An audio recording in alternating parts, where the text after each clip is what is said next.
ஆன்மீக சொந்தங்கள் அனைவருக்கும் அன்பான காலை வணக்கம். நம்மளுடைய சேனலில் தொடர்ந்து நிறைய சுவாரஸ்யமான ஆன்மீகம் சார்ந்த தகவல்களை தாங்க பார்த்துட்டு வந்துட்டு இருக்கோம். அந்த வரிசையில் இந்த பதிவில் என்ன பார்க்க போகிறோம் அப்படின்னா, வரக்கூடிய ஆகஸ்ட் மாதம் 12ஆம் தேதி அன்னைக்கு உருவாகக்கூடிய சூரிய கிரகணத்தின் மூலமாக என்னென்ன மாற்றங்களை மேசராசினியர்கள் சந்திக்க போகிறாங்க, இந்த கிரகணத்தினுடைய வலிமையானது எப்படி இருக்க போகுது அப்படின்றத பற்றியும் தெரிஞ்சுக்கலாம். கூடவே இந்த காலகட்டங்களில் நீங்கள் செய்யக்கூடிய எளிமையான பரிகாரங்கள் என்ன, வழிபாடுகள் என்ன அப்படின்றதையும் பார்த்து தெரிஞ்சுக்கலாம். சூரியனுக்கும் பூமிக்கும் இடையே ஒரு மிகப்பெரிய அளவில் இருக்கக்கூடிய தொலைவை நிலவு கடந்து போகும்போது தான் நிலவினுடைய நிழல் பூமியின் மீது விழும். இந்த நிகழ்வை தான் நம்ம சூரிய கிரகணம் அப்படின்னு சொல்லுவோம். இந்த சூரிய கிரகணமானது வானத்தில் நடக்கக்கூடிய ஒரு அரிதான நிகழ்வு தான். இருந்தாலுமே கூட இந்த நாள்காட்டியில் ரொம்ப முக்கியமான நாள் அப்படின்னா அமாவாசை தாங்க. இந்த அமாவாசை தினங்கள்லேயே ரொம்ப ரொம்ப முக்கியமானதுன்னா ஆடி அமாவாசை தான் சொல்லுவோம். 2026ஆம் ஆண்டு ஆகஸ்ட் 12ஆம் தேதி ஒரு அபூர்வமான முழுமையான சூரிய கிரகணமானது ஏற்பட போகுது. ஜோதிட சாஸ்திரத்தின்படி பார்க்கும்போது இந்த 2026ஆம் ஆண்டினுடைய கடைசி சூரிய கிரகணம் அப்படின்னு இதைத்தான் சொல்கிறாங்க. இந்த சூரிய கிரகண நாளில் சந்திரன் சூரியனை முழுமையாக மறைத்து முழு கிரகணத்தை உருவாக்குது. அப்படின்றதுனால ரொம்ப ரொம்ப முக்கியத்துவம் வாய்ந்த கிரகணமாக இந்த கிரகணம் பார்க்கப்படுது. இந்த கிரகணம் எங்கே நடக்குது அப்படின்னா கடகராசியில் தாங்க நடக்குது. அந்த சூரியன், சந்திரன், புதன், குரு இந்த கிரகங்கள் எல்லாமே அதே ராசியில் அமைந்து சதுர்கிரக யோகத்தையும் ஏற்படுத்தி கொடுக்குறாங்க. இந்த சதுர்கிரக யோகமானது சக்தி வாய்ந்த ஒரு கிரகமைப்பை உருவாக்குறதுனால இந்த கிரகணம் ரொம்பவே முக்கியமான ஒரு கிரகணம். மேலும் இந்த கிரகணத்தை இந்தியாவில் இருந்து பார்க்க முடியாது. இருந்தாலுமே கூட இதனுடைய தாக்கம் கண்டிப்பாக எல்லா ராசிகளுக்குமே அவங்களுடைய வாழ்க்கையில் பிரதிபலிக்கும். குறிப்பாக ஒரு சில ராசிக்காரர்களுக்கு பார்த்திங்கன்னா இது மிகப்பெரிய நல்ல மாற்றங்களை ஏற்படுத்தி கொடுக்க இருக்குது. இந்த சூரிய கிரகணம் நேர்மறையான பலன்களை கொடுக்கும். அதில் உங்கள் ராசி இருக்கா அப்படின்றத மறக்காமல் தொடர்ந்து பார்த்து தெரிஞ்சுக்கோங்க. வீடியோக்குள்ளே போகிறதுக்கு முன்னாடி நீங்கள் நம்ம சேனலை சப்ஸ்கிரைப் பண்ணாமல் இருக்கீங்க அப்படின்னா மறக்காமல் சேனலை சப்ஸ்கிரைப் பண்ணிக்கோங்க. கூடவே பக்கத்தில் இருக்கிற பெல் சிம்பிளையும் கிளிக் பண்ணிக்கோங்க. அப்போ தான் நாங்கள் போடக்கூடிய வீடியோக்கள் எல்லாமே உங்களுக்கு நோட்டிஃபிகேஷன் உடனுக்குடன் வந்தடையும். நீங்களும் பார்த்து பயன்பெறலாம். வாங்க வீடியோக்குள்ளே போகலாம். ஆகஸ்ட் மாதம் 12ஆம் தேதி சூரிய கிரகணத்தை தொடர்ந்து நிறைய மாற்றங்களை மேசராசினியர்கள் சந்திக்க போகிறீங்க. உங்களுக்கு இந்த காலகட்டங்களில் கிடைக்கக்கூடிய பலன்கள் எப்படி இருக்குது, என்ன பரிகாரங்கள் செய்யணும், எந்தெந்த விஷயங்களில் கவனமாக இருக்கணும் அப்படின்றத பற்றி இப்போ நம்ம தொடர்ந்து தெளிவாக பார்க்க போகிறோம். எல்லா கிரகங்களுக்குமே ஒரு குறிப்பிட்ட கால இடைவெளி அப்படின்ற ஒன்று இருக்கும். அந்த இடைவெளியின்படி தான் ஒரு ராசியில் இருந்து இன்னொரு ராசிக்கு அது பயிற்சியாகும். இதுதான் வழக்கமும் கூட. அப்படி ஒரு கிரக நிலைகளில் கிரகங்கள் மாற்றம் அடையுது அப்படிங்கும்போது அதனுடைய தாக்கத்தை கண்டிப்பாக 12 ராசிகளுக்குமே கொடுத்துட்டு தான் போகும். அப்படி பார்க்கும்போது இந்த ஆகஸ்ட்டில் பார்த்திங்கன்னா பல முக்கியமான கிரகங்களுடைய மாற்றங்கள் இருக்குங்க. இதன் மூலமாக மேசராசிக்காரர்களுக்கு கிடைக்கக்கூடிய பலன்கள், வழிபட வேண்டிய தெய்வம், பரிகாரம், இப்படி எல்லா விஷயத்தையுமே நீங்கள் மறக்காமல் தெரிஞ்சுக்கணும். ஏன்னா ஒவ்வொரு ராசிக்காரர்களுமே அந்தந்த மாதத்தில் இருக்கக்கூடிய கிரக அமைப்புகள் எப்படி இருக்குது, அதன் மூலமாக கிடைக்கக்கூடிய பலன்கள் என்ன அப்படின்றத கட்டாயம் தெரிஞ்சுக்கும் பொழுது ஏதோ ஒரு வகையில் நமக்கு ஒரு எச்சரிக்கையாக இருக்கிறதுக்கு உதவியாக இருக்கும்.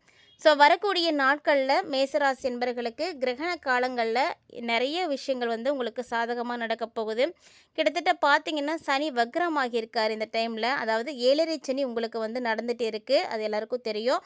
அதே மாதிரி அந்த 7.5 சனி இப்போ வக்ரமாகி இருக்குது. அப்படின்றதுனால அதனுடைய மந்தத்தன்மை நீங்கி போயிடும். இதனால் நீங்கள் என்ன பண்ணணும்னா கொஞ்சம் கவனமாக தான் இருக்கணும். 12ஆம் இடத்துல இருக்கக்கூடிய சனி பகவான் வக்ரம் பெற்று இருக்கிறாரு. அப்படின்றதுனால ரொம்பவே நீங்கள் புத்துணர்ச்சியாக இருக்கிறதுக்கான ஒரு வாய்ப்புகள் இருக்குது. 5 கூடிய யோகாதிபதியாக இருக்கக்கூடிய சூரிய பகவானும் ஆட்சி பெற்று இருக்கிறாரு. இந்த சமயத்தில் சூரியன் மட்டும் இல்லாமல் அவரோட புதனும் சேர்ந்து இருக்கிறதுனால பொது ஆதித்ய யோகமும் உருவாகி இருக்குது. மேசராசி நேயர்களுக்கு பார்த்திங்கன்னா இதனுடைய அமைப்பின்படி பார்க்கும் பொழுது நிறைய நல்ல விஷயங்கள் நடக்க போகுது. குறிப்பாக பணவரவு ரொம்ப நல்லா இருக்கும். ஏன்னா 3ஆம் இடத்துல செவ்வாய் இருக்கிறாரு. அதே மாதிரி 8 கூடியவர் 3ல் மறைந்து இருக்கிறதுனால விபரீத ராஜயோகத்தை நீங்கள் பெறுவீங்க.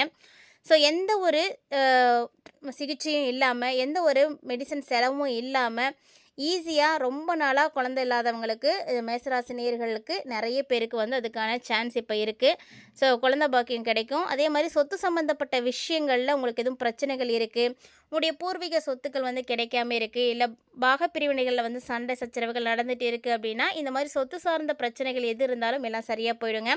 அது மட்டும் இல்லாமல் இந்த சொத்து சார்ந்த விஷயங்களுக்காக நீங்கள் கோர்ட்டில் கேஸ் போட்டிருக்கீங்க அப்படின்னா கூட அது உங்களுக்கு சாதகமாக முடியும். தீர்ப்பு உங்களுக்கானதாக தான் இருக்கும். எல்லா விஷயங்களிலுமே மேசராசி நேயர்களை பொறுத்த வரைக்கும் ரொம்பவே நல்லாவே இருக்குது.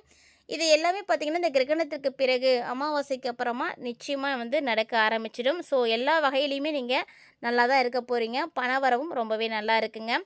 அதே மாரி இந்த காலகட்டங்கள்ல மேசராசி நேயர்கள்ல ஒரு சிலருக்கு குறிப்பிட்டு கடன் பிரச்சனைகள் இருக்கு அப்படின்னா, அந்த கடன் பிரச்சனை வந்து தீர ஆரம்பிக்கும்.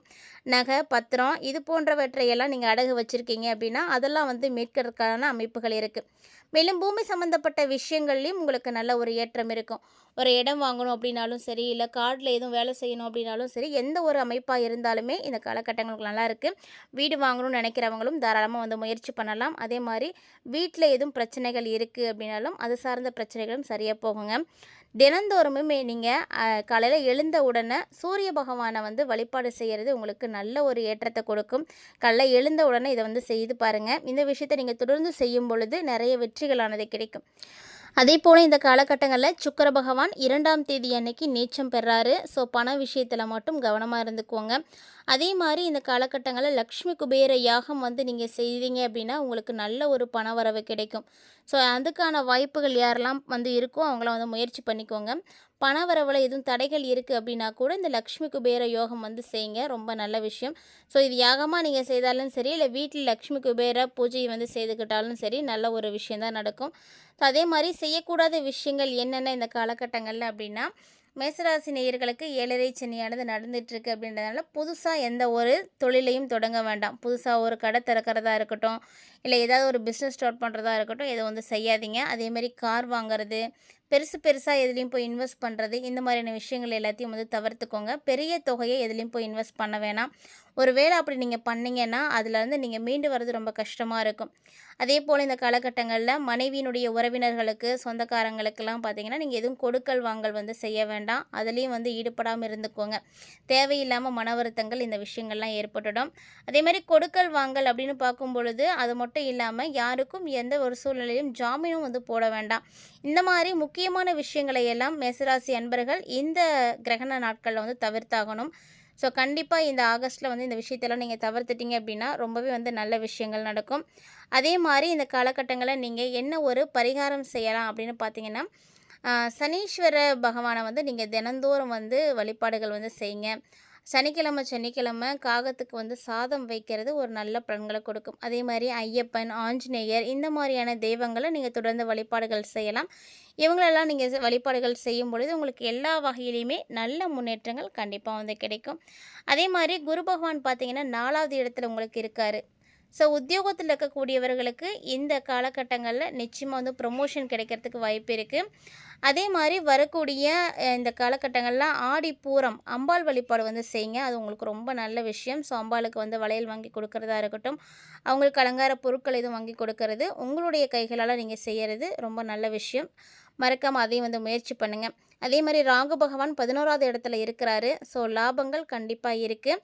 இந்த காலகட்டங்களில் சின்ன சின்ன விஷயங்களில் மட்டும் சரியாக நீங்கள் யோசித்து செயல்பட்டீங்க அப்படின்னாவே போதும், நல்ல மாற்றங்கள் கிடைக்கும். உங்களுடைய அதிர்ஷ்டகரமான நாட்கள் அப்படின்னு பார்த்தீங்கன்னா 9ஆம் தேதி வந்து ரொம்ப நல்லா இருக்குது. எந்தெந்த டைம்லலாம் நீங்கள் கொஞ்சம் நிதானமாக இருக்கணும் அப்படின்னு பார்த்தீங்கன்னா 16, 17, 18 இந்த 3 நாட்களையுமே ரொம்ப நிதானமாக அமைதியாக இருக்கணும். ஸோ உங்களுக்கு இந்த காலகட்டங்களில் எதெல்லாம் வந்து லக்கியான ஒரு கலராக இருக்க போகுது அப்படின்னா, சிவப்பு நிறம் வந்து உங்களுக்கு ரொம்ப ரொம்ப லக்கி. ஸோ எந்த ஒரு விஷயத்துக்கு போகிறீங்க, முக்கியமான விஷயம் நீங்கள் அதை வந்து நல்லபடியாக நடக்கணும்னு நினைக்கிறீங்கன்னா இந்த கலரை வந்து சூஸ் பண்ணிக்கோங்க. ஒரு சின்னதாக உங்கள் கையில் இந்த கலரில் இருக்கிற மாதிரி ஏதாவது ஒரு பொருளை வச்சுக்கோங்க. ஒரு கைக்குட்டையாக இருக்கட்டும், இல்லை ஒரு ட்ரெஸ்ஸோ ஏதோ ஒரு கலரில் நீங்கள் வந்து அதை யூஸ் பண்ணும்போது ரொம்ப நல்ல விஷயம். ஸோ உங்களுக்கு லக்கி நம்பர் பார்த்தீங்கன்னா 1ஆம் நம்பர். இந்த மாதத்தில் இந்த காலகட்டங்களில் இந்த விஷயங்கள் எல்லாத்தையும் நீங்கள் கரெக்டாக ஃபாலோ பண்ணும் பொழுது நிறைய பிரச்சனைகள் உங்களுக்கு சால்வ் ஆகும். மறக்க முயற்சி பண்ணுங்கள். அதே போல் இந்த காலகட்டங்களில் மேசராசி நேயர்களுக்கு நிறைய ஆற்றல் ஆனது கிடைக்கும். நிறைய வாய்ப்புகள் வந்து புதுசாக கிடைக்கும். கிடைக்கக்கூடிய வாய்ப்புகளை உங்களுக்கு எது வந்து தோது போதோ அதை வந்து நீங்கள் சரியாக வந்து பயன்படுத்திக்கோங்க. உங்களுடைய உடல் நலமும் ரொம்ப நல்லா இருக்கும். தேவையில்லாத பிரச்சனைகள் எதுவும் உங்களுடைய வாழ்க்கையில் நடக்குது அப்படின்னா கூட அதை எல்லாத்தையும் நீங்கள் ஸ்கிப் பண்ணிட்டு வாங்க. மேலும் உங்கள் மனசில் ரொம்ப ஒரு உற்சாகம் கிடைக்கும். புத்துணர்ச்சியாக செயல்படுவீங்க. உங்களுடைய நிதிநிலையும் பார்த்தீங்கன்னா ரொம்ப நல்லா தான் இருக்குது. அதனால் பணத்துக்கும் எந்த பிரச்சனையும் இருக்காது. ஸோ வரவுக்கேற்ற செலவுகள் இருக்குது அப்படின்றதுனால நீங்கள் பெருசாக வந்து பாதிப்படைய மாட்டீங்க. ஆனால் நீங்கள் செய்யக்கூடிய செலவுகள் ரொம்ப முக்கியமானது. அந்த செலவு தேவைதானா அப்படின்றத பார்த்துட்டு செய்யுங்க. அத்தியாவசியமான விஷயங்களுக்காக மட்டும் நீங்கள் செலவு செய்யும் பொழுது தேவையில்லாத பண விரயத்தை வந்து தவிர்க்க முடியும். அதே மாதிரி இந்த காலகட்டங்களில் பார்த்தீங்கன்னா உங்களுக்கு 17ஆம் தேதிக்கு அப்புறமா புதுசாக வேலைக்கு நீங்கள் போகணும்னு நினைக்கிறீங்க அப்படின்னா வாய்ப்பு இருக்குது, ட்ரை பண்ணுங்கள். 17ஆம் தேதிக்கு பிறகு முயற்சி பண்ணுங்கள். அதே மாதிரி புதுசாக நிறைய பொறுப்புகளும் உங்களுக்கு வந்து கிடைக்கும். ஸோ இந்த மாதிரி புதுசாக கிடைக்கக்கூடிய வேலையாக இருக்கட்டும், அல்லது புதுசாக கிடைக்கக்கூடிய பொறுப்புகளாக இருக்கட்டும், இது எல்லாமே உங்களுடைய எதிர்காலத்தை வந்து மேம்படுத்தி கொடுக்கறதுக்கு உங்களுக்கு ரொம்ப வந்து பக்கபலமாக இருக்கும். அதனால் கிடைக்கக்கூடிய விஷயங்கள் எதுவாக இருந்தாலும் அதை வந்து பயன்படுத்துங்க, முயற்சி பண்ணுங்கள். அதே மாதிரி அரசியலில் இருக்கக்கூடியவர்களாக நீங்கள் இருக்கீங்க அப்படின்னா இந்த காலகட்டங்கள் உங்களுக்கு ரொம்ப நல்லா இருக்குது. பொதுவாக அரசியலில் இருக்கக்கூடியவங்களுக்கு எதிர்க்கட்சியை சார்ந்தவங்க வந்து ஒரு சில வகையில் வந்து உதவியும் செய்வாங்க, அதே மாதிரி உபத்திரமும் செய்துட்டு போயிடுவாங்க. ஸோ இப்போ பார்த்தீங்கன்னா எதிர்க்கட்சியை சார்ந்தவங்க உங்களுடைய முயற்சிகளை வந்து தடுக்கிறதுக்கான விஷயங்கள் எல்லாத்தையும் செய்வாங்க. ஸோ அவங்க அந்த முயற்சிகள் எல்லாத்தையும் பண்ணிகிட்டே தான் இருப்பாங்க. ஸோ அதனால் நீங்கள் என்ன பண்ணணும் அப்படின்னா பார்த்து நிதானமாக வந்து செயல்படணும். கவனமாக செயல்பட்டீங்க அப்படின்னா அந்த முயற்சியை நீங்கள் தோற்கடித்துட்டு உங்களுக்காக நல்ல வெற்றிகளை நீங்கள் பார்க்க முடியும். ஸோ முயற்சி பண்ணுங்கள். அதே மாதிரி அரசு சார்ந்த வேலையாக இருக்கட்டும், நிர்வாகம் தொடர்பான விஷயமா இருக்கட்டும், எல்லாமே உங்களுக்கு ரொம்ப நல்லா இருக்குன்றதுனால அந்த வகையில் யாருக்கும் எந்த பிரச்சனையும் கிடையாது. மேலும் உங்களுக்கு இந்த காலகட்டங்களில் அடிக்கடி பயணங்கள் போகிற மாதிரியான சூழ்நிலைகளானது ஏற்படும். ஸோ தொழில் செய்யக்கூடியவங்களாக இருக்கீங்க அப்படின்னா கண்டிப்பாக தொழில் சார்ந்த விஷயங்களுக்காக நீங்கள் வெளியில் போகிற மாதிரி தான் இருக்கும். கூட்டு முயற்சியோடு நீங்கள் செயல்படாதீங்க, அதை வந்து தவிர்த்துக்கோங்க. முடிஞ்ச அளவுக்கு இந்த காலகட்டங்களில் நீங்கள் தனித்து செயல்படுறது ரொம்பவே நல்லது. இந்த காலகட்டங்களில் அது மட்டும் இல்லாமல் நீங்களே எந்த ஒரு முடிவையும் அவசரப்பட்டு வந்து எடுக்க வேண்டாம். ஸோ அதுக்கான அனுபவசாலிகள்கிட்ட நீங்கள் சஜஷன் வாங்காதனால தப்பு கிடையாது. மேலும் இந்த காலகட்டங்களில் குடும்ப வாழ்க்கையில் கண்டிப்பாக விட்டு கொடுத்து போகணும். விட்டு கொடுத்து போகலை அப்படின்னா மேலும் உங்களுக்கு பிரச்சனைகளானது இருக்கும். கல்வி பயிலக்கூடிய மாணவ மாணவிகளாக இருக்கீங்க அப்படின்னா இந்த டைமில் படிப்பில் நீங்கள் கூடுதல் கவனம் செலுத்தணும். அதே மாதிரி கூட பிறந்தவங்க அவங்களோட நீங்கள் உறவு முறைகளை வந்து எடுத்துக்கிறீங்க அப்படிங்கும்போது ரொம்ப நல்லா இருக்கும். ஸோ உறவுகளுக்குள்ள நல்ல ஒரு பிணைப்பானது கிடைக்கும், அன்பு அதிகரிக்கும், ஆதரவு கிடைக்கும். ஸோ கூட பிறந்திருக்கக்கூடியவங்க உங்களுக்கு ரொம்ப ரொம்ப சப்போர்ட்டிவாக இருப்பாங்க. ஸோ எப்போதுமே வந்து செவ்வாய்க்கிழமை அப்படிங்கிறது செவ்வாய்க்காரகனுக்கு உரிய கிழமை. ஸோ மேசராசி நேயர்களுக்கு செவ்வாய்க்காரகனாக இருக்கக்கூடிய செவ்வாய்க்கிழமை ரொம்ப நல்லது. செவ்வாய்க்கிழமையில் வெற்றிலை மாலை போடுங்க.